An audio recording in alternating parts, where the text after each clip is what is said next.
আসসালামু আলাইকুম। কেমন আছেন সবাই? আশা করি সবাই ভালো আছেন। আমি অনেক দিন পরে ভিডিও ছাড়তেছি। তো আমরা হুট করে প্ল্যান করলাম আমাদের এখানে ঘাটাল মার্কেটে হচ্ছে গিয়ে সূর্যমুখীর ফুলের বাগান। তো আমরা সবাই প্ল্যান করে চলে গেলাম। দেখেন আমরা যাইতেছি। এই জায়গাটা হচ্ছে আমাদের চাপড়ি বাজারের বিখ্যাত নামকরা মনপুরা। তো দেখেন জায়গাটা অনেক সুন্দর। এখানে মানে পানি উঠলে পোড়া ইয়াটা অনেক সুন্দর লাগে। দেখেন আমরা ব্রিজের দিকে যাইতেছি। আমরা যখন আসি ঈদের সময় এইখানে, তখন মাঝে মধ্যে অনেক পানি থাকে, এগুলো অনেক পানি ভরা থাকে। দেখেন এই এই ব্রিজটা হচ্ছে মনপুরা। এখানে অনেক মানে ছোট ঈদে বড় ঈদে অনেক মানুষ হয়, মানুষের জন্য এখানে আসা যায় না। তো আমরা এদিক দিয়ে যাইতেছি ঘাটাল মার্কেট, যেখানে যে বাগানটা আছে দেখতে। দেখেন কত সুন্দর। পাশেই দেখেন একটা রেস্টুরেন্ট আছে, সামনে আরেকটা ছিল, বাট আমি তুলতে পারি নাই ক্যামেরাতে। তো আমরা এখানে আসি, মাঝে মধ্যে খাই। এখানকার ফুচকাগুলো অনেকই ভালো। তো দেখেন আমরা এখান দিয়ে আবার করতেছি, আমরা পাহাড়ের মধ্যে ঢুকে গেছি। দেখেন কত গাছগাছালি, কলা গাছ।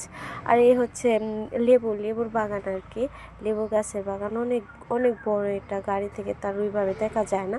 তো এই যে পুকুরটা, আমি অনেক দিন পরে পুকুর দেখলাম। তো পাহাড়ের ভিতরে দিয়ে যাইতেছিলাম, তো দেখেন রাস্তাটা অনেক ঢালু, মানে নিচের দিকে।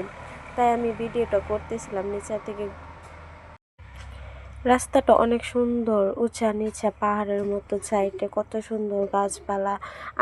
আমার পাহাড় দেখতে খুব ভালো লাগে, বাট আমার পাহাড়ে থাকতে ভালো লাগে না, পাহাড় দেখতেই ভালো লাগে। এই দেখেন দেখতে দেখতে আমরা চলে এসেছি ড্রাগন গাছের বাগান। এর মধ্যে কিছু কিছু সূর্যমুখী ফুল আছে, দেখতে খুবই সুন্দর লাগতেছে। মানে কি বলবো, ফ্যামিলির সাথে ট্যুর দিলে ভালোই লাগে ছোট ছোট জায়গাতে যাইতে। দেখেন কত মানুষ এখানে ভিড় করে রেখেছে। আমরা নাইমা পরে প্রবেশ পথের জন্য আমরা 30 টাকা করে টিকিট কেটে ভিতরে গেছি।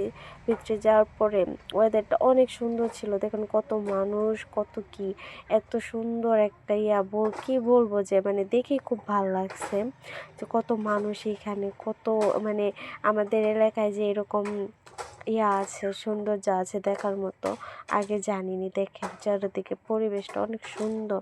বাট আমরা সকাল টাইমে গেছি, তো অনেক রোদের কারণে আমরা কিছু মানে ওখানে বেশিক্ষণ থাকতে পারি নাই, চলে আসছি। তারপরেও খুব ভালো লাগছে, ক্ষণিকের জন্য যায় অনেক ভালো লাগছে। কত মানুষ এখানে দেখছেন, আমার খুবই ভালো লাগছে জায়গাটা। আপনারা সবাই